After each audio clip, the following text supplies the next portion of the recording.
Hello, everyone. This is Tom Fox. I'm the Compliance Evangelist, and I'd like to welcome you to This Week in FCPA. First, a word from our sponsor, Affiliated Monitors. Founded in 2004, Affiliated Monitors provides professional, independent integrity monitoring and ethics and compliance assessments nationally and internationally and across almost all industries. With its knowledge of effective ethics and compliance programs and cultures, Affiliated Monitor is respected for its work as the corporate monitor on matters ranging from multinational corporations to small and mid-sized companies and even individuals. Having served in over 750 monitorships, no one has more experience as an independent monitor than the team at Affiliated Monitors. For more information on how an independent monitor can help improve your company's ethics and compliance program, visit our sponsor, Affiliated Monitors, at www.affiliatedmonitors.com. In this episode of This Week in FCPA, we take a look at the Cardinal Health FCPA enforcement action. We look at the question Mike Volkov posed: is your compliance program effective? We consider Mike Peregrine's look at the Astro sign stealing scandal and the breach of fiduciary duty around corporate compliance programs. A CRO was fined $4,500 individually. What does it mean for compliance? How does conflict rob you of success? Yet another wow moment in compliance. Jim Deloach begins a two-part series on disruption and digital disruption and how you prepare for it. Julie tomorrow asks, are you a compliance professional under pressure? I take a look at the week's offerings in 31 Days to a More Effective Compliance program. This month we're focusing on innovation. I talk about some of the upcoming places I'm going to be speaking on behalf of Conversant and also with Baker Tilly and the Philadelphia Institute of Internal Auditors. It's a great show. I know you'll enjoy it. Lots of information, packed show notes. So check out the show notes. And welcome to This Week in FCPA. This Week in FCPA is a production of the Compliance Podcast Network and a proud member of C-Suite Radio. Thanks so much for listening. I know you'll enjoy this episode. Hello, everyone. This is Tom Fox, the voice of compliance, back again with Mr. Monitor himself, Jay Rosen, for This Week in FCPA, episode 195 for the week ending March 6th. 2020, Texas Independence Day, for those of you not Texans. The Where Are You Going for Spring Break edition. With travel bans coming to the fore, Jay worries about spring break with the twins. I, on the other hand, am headed to DisneyWorld. Not back to DisneyWorld, but to DisneyWorld. But we take a break to consider some of this week's top compliance and ethics stories. So, Jay, what say you? I say let's board those airplanes and don't buy those overpriced masks. So tell us about our FCPA enforcement action of the week, Cardinal Health. So, Jay, we had the first SEC-only FCPA enforcement action of 2020. The Cardinal Health enforcement action was a relatively small fine, $8.8 million fine and penalty. It was both a fine and a penalty. That's important to note. And it had some really interesting things to look at.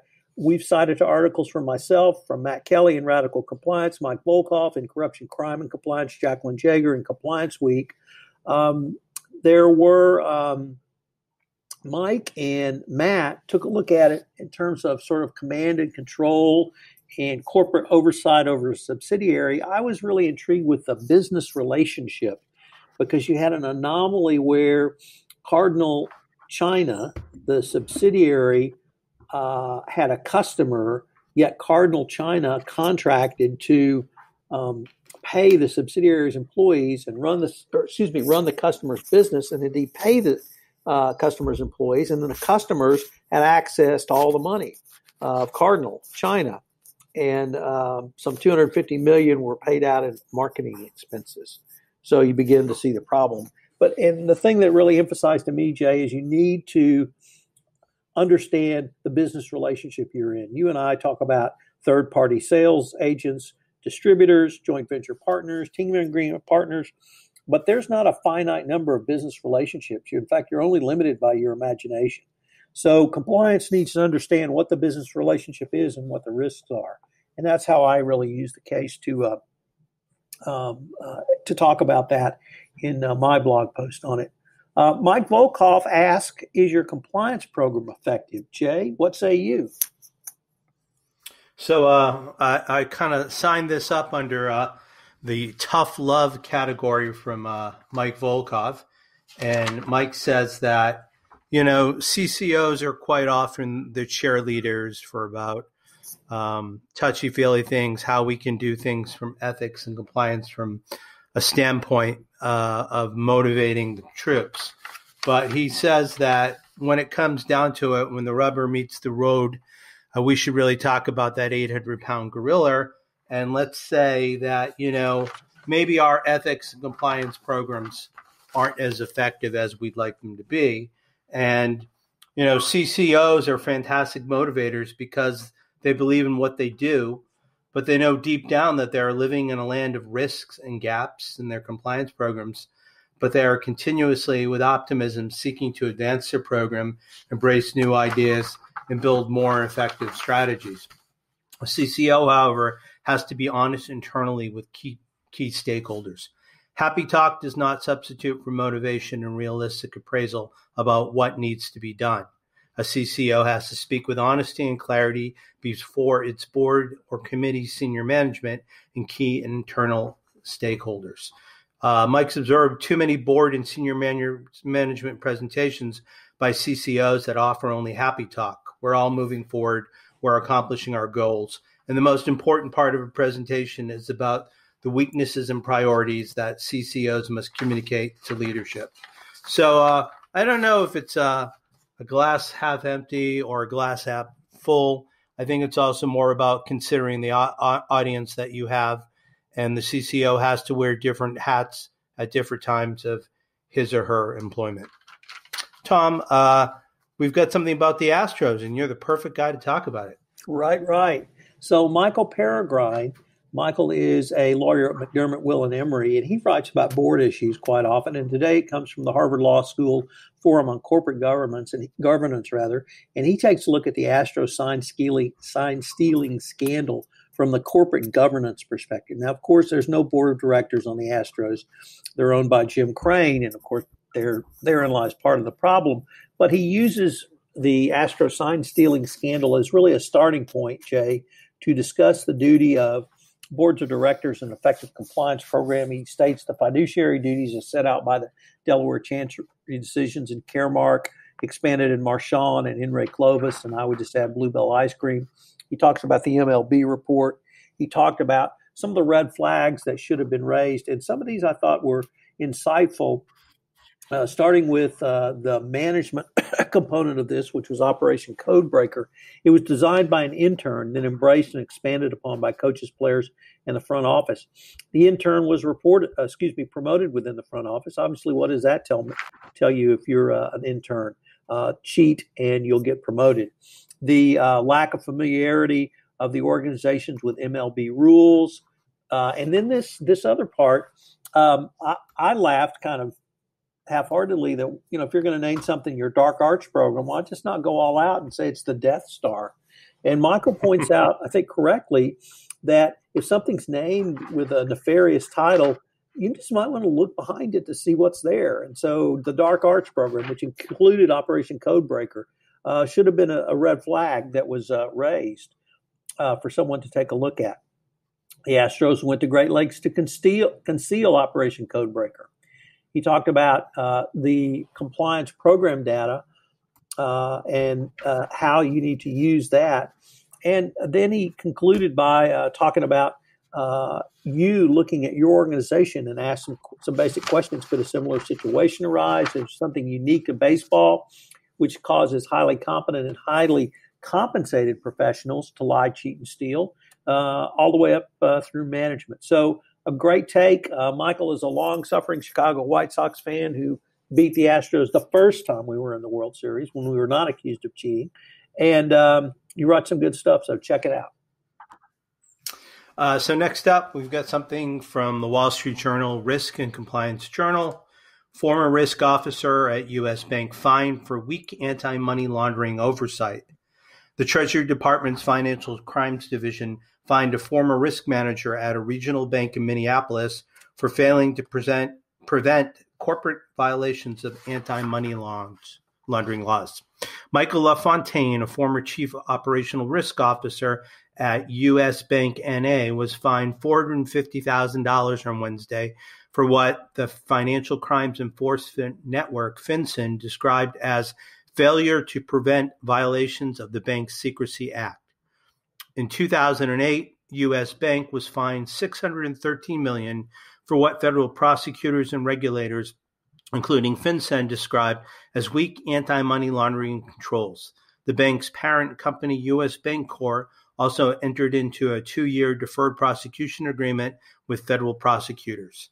U.S. Bank noted that the enforcement action is specific to its former employee, Mr. LaFontaine, and not against the bank. Greg Vidala, a U.S. Bank spokesman, said in an emailed statement, "We are confident in the strength of the anti-money laundering program we have in place today." A spokesman for Mr. LaFontaine pointed to the language in the enforcement action, noting that Mr. LaFontaine took steps to improve the bank's anti-money laundering program. Mr. LaFontaine is proud of the work he did for U.S. Bank for more than a decade, spanning many important areas such as consumer compliance, privacy, vendor relationship, business continuity planning, and operational risk management, said Lois Olson, a spokesman. So, I don't know. It looks like the bank is saying that they're doing okay, and the former officer says that he played by the book too, but nonetheless, he paid a fine of $450,000. So I think there's more to come on this one. What say you, Tom? So this is a case, Jay, not of negligence by a chief risk officer. It was not the chief compliance officer, although he had previously held that position. This was someone who basically said, I don't want you to look. I don't want you to run the analysis that we're required to by law under the Banking Secrecy Act and report suspicious activities. So you had a CRO, chief risk officer, who's actively not looking, and that's why he got spanked. This was not the OCC, the regulatory oversight body. He had actually warned him twice, or warned the bank, and the bank he still didn't do anything. So he was given plenty of opportunity. He went out of his way not to perform the minimal requirements of the Bank Secrecy Act. Yes, it's a regulated industry, so that comes into play as well. So this should not be seen as a bellwether or warning sign for chief compliance officers. I still think that if you do your job, if you make a decision, if you make a well-reasoned decision based on the facts, you're not going to be sanctioned, even if you make the wrong decision. So don't bring out the towels and start crying yet. But it does remind us, Jay, that there are duties on a chief risk officer, particularly in a regulated industry, such as financial institution. And if you have those duties, you must engage in those duties. So interesting, something that we haven't really seen in the anti-corruption compliance space, but could move over. So something that everybody needs to take note of. So question for you, Tom, does conflict rob you of success? Well, Jay, conflict is the bane of many corporate compliance practitioners' existence. And the reason I wanted to talk about this article by Linda Hinman, found in Corporate Compliance Insights, is she really gives a little kind of a mini class on how to overcome obstacles. And she says that when she works with clients to help overcome conflict, she asks them to start by identifying a common goal. Then she asks 10 questions around that goal. And I found it a very useful article, and it's something to think about if you find yourself in conflict with a colleague in trying to achieve a compliance goal. So obviously compliance doesn't necessarily depend on the kindness of others, although they might. If you want to go see that movie, check it out, Streetcar Named Desire. Nevertheless, I thought it was an interesting article and useful skills for the compliance officer going forward. So next up, we're returning to Risk and Compliance Platform Europe, and we're picking up the third part of the series called Wow Moments in Compliance. This comes to us from our colleague, Gert Vermeulen. And often ethics and compliance officers only end up getting singled out when things have gone wrong, Many people don't realize that ethics and compliance officers also prevents numerous crimes and unethical practices. Therefore, Gert decided to share a couple of wow moments in his compliance repertoire. The first part of the series of the articles was about due diligence in the aviation industry. And last week, he followed it up with a story about due diligence in the energy industry. The third section will take a look at what happens when you have a change of strategy. A few months earlier, Vert and his colleagues had indications that some things might have gone wrong within a local business unit. He conducted an investigation and stopped certain practices from the past. But they were going to fire a couple of people and take disciplinary action, and they wanted to figure out how would they go forward. What they decided on was a change of strategy. The question arose as to whether or not the business unit was still viable. Could they do business in this corrupt environment? After another drink, the country manager suggested that they should completely change the strategy of the company.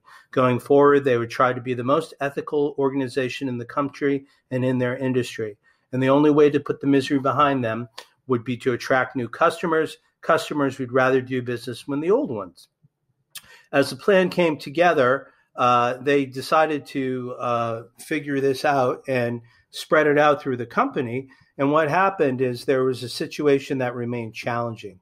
As they had stopped a number of illegal payments, other employees received threats from former clients. People had come to their house, waving knives and shouting that they would kill them if the old situation would not be restored.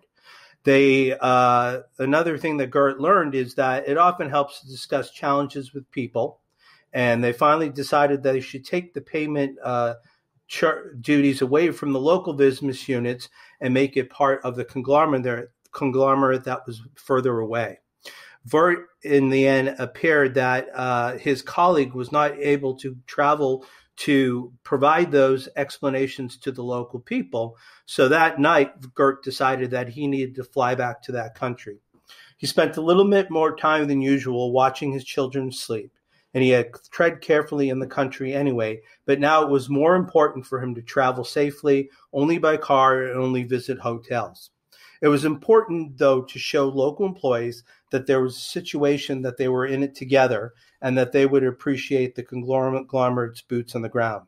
Much to their own surprise, they not only survived the incidents, but the client portfolio, which had been shaken up, and both the turnover and the profit of the company had grown. When Gert left the organization, he received the last message from this country manager, and the local business unit had gone through major changes. He was proud of that and thanked him wholeheartedly for the vital contribution that they had made to making this change. Business leaders don't often give a compliment like that to compliance folks, so that was his real wow moment. So, Jay, next up we have Julie DeMauro blogging about in the FCPA blog, which he's a contributing editor, the Hogle-Lovells report, Steering the Course 2. We talked about a little bit earlier in a previous podcast when Matt wrote about it, but I thought it was important to bring up Julie's thoughts, and she really details some of the troubling findings and how companies are cutting back or compliance, or at least those reporting to Hogan-Lovells on this point. And she really points out that it's imperative for compliance leaders to get in front of their top-level executives and board members and remind them to implement improvements, not wait for the inevitable violation. And if you take a look at this in the context of Mike Peregrine's article, I think it would provide a great conversation for you to have with your board of directors. So good stuff once again from Julie.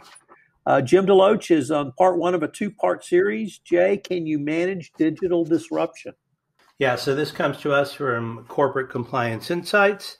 And in this part one of the article, Jim talks about the game you must win. And he says that disruptive innovation has a clear impact on the half-life of companies' business models. Protivity's Jim Deloach discusses how disruption and digital transformation present a new opportunity and risk that is shaping and speeding up business model changes. The contemporary notion of disruptive change really came into vogue just about 20 years ago when former Intel CEO Andy Grove published his outstanding book, Only the Paranoid Survive. In it, he coined the term strategic inflection point, defining it as a time in the life of business when fundamentals are about to change. Now, 20 years later, Grove's premise is especially prescient. As he also eloquently observed, the ability to recognize that winds have shifted and to take appropriate action before you wreck your boat is crucial to the future of your organization. He decided, in laying out this 4-point plan, Jim first talks about evaluating digital readiness. And digital transformation is about transforming the organization, its culture, people, and processes to think more and act more broadly. The 4 areas of focus center not on specific technology, but rather in goals and outcomes. They are better customer engagement, new business models, better decision-making, and operational performance. Next up, the second takeaway is that digital leadership requires a certain state of mind. It's about changing the way an organization acts and thinks in everything it does. To be successful, executive management must prepare the organization to compete in the digital age. They also have to understand what transformation entails. They have been disruptive, transformative events in the business before, but the Industrial Revolution to the introduction of personal computers, digital is just the latest. However, one could argue that today's transformations are more pronounced than in the past, and they should consider changes in their organizations that are undergoing. Some executive directors use the terms transforming the business or business optimization or digital transformation. True digitalization starts at the core. The executive team and board, therefore, must transform themselves before they can offer effective oversight of the organization's journey to digital readiness. They must focus on resiliency and agility. Another core role for management and the board is oversight of digital risk. How do you know that the organization's innovation process is making progress and taking the company to where they need to go? A dashboard report may be useful in focusing dialogue between management and the board. And some of the questions that they might ask are, do we understand how digital is changing the economics of our business? Are we thinking out of the box about our business model? What fundamental assumptions have we made in formulating our strategy? And how can we address any deficiencies in the plan? Finally, the key takeaway is that management and the board can play an important role in fostering a resilient and agile mindset. This requires digitally literate and digitally savvy executives and directors having a broader, more diverse perspective regarding how the organization should embrace their digital future. Next month, Jim will come back with part 2, in which he'll focus on 3 additional topics: keeping an eye on the customer experience and competitive advantage, ensuring there is a compelling plan that fits market realities, and considering human digital transformation. We link to this article, and we look forward to next month's installment. Tom, you have now in the month of March, and it's time to talk about innovation and compliance. What were some of the topics that were discussed this week on your podcast? So, Jay, you're correct. For March, we changed topics in 31 days to a more effective compliance program. This month, I'm looking at innovation and compliance. We should note that this month's sponsor is Affiliated Monitors, Inc., a company you may be somewhat familiar with. Monday, I asked the question, what is innovation and compliance? Tuesday, I introduced the concept of ComTech. On Wednesday, we looked at the skills needed for innovation. Today, or rather on Thursday, I talked about the advantage of data and compliance.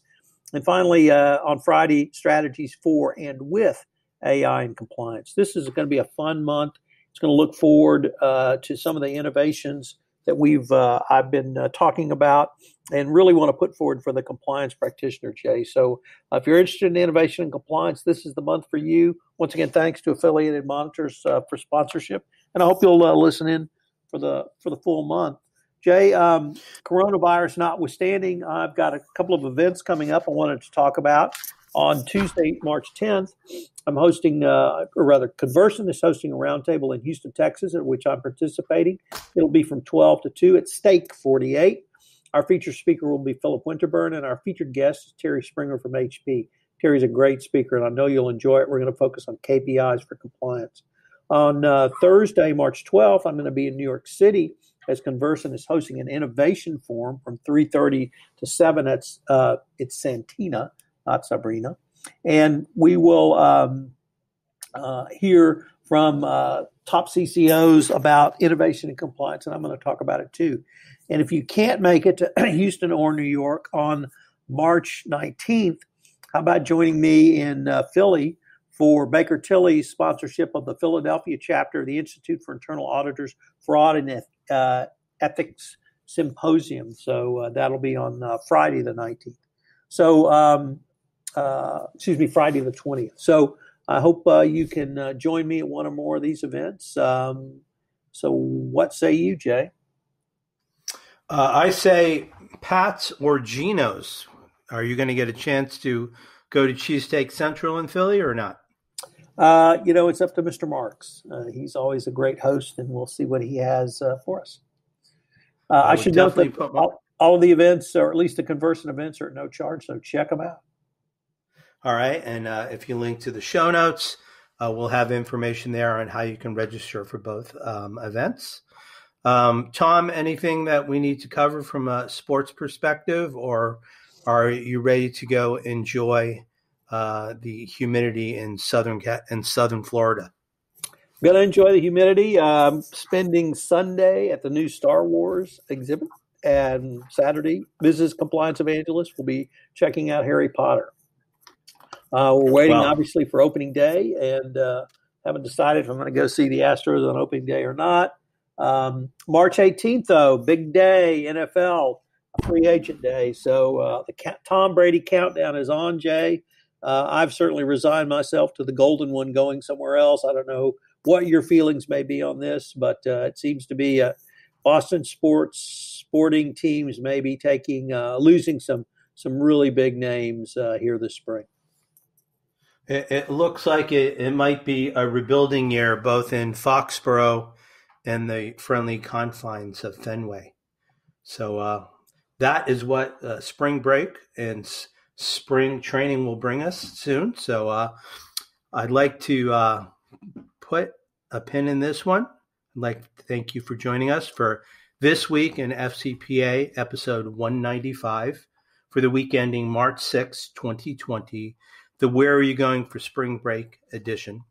On behalf of Tom Fox, the Compliance Evangelist, and myself, Jay Rosen, Mr. Monitor, we'd like to thank you for spending time with us this week, and we look forward to bringing you all the news in ethics and compliance next Friday on This Week in FCPA. Thanks so much. Have a great weekend.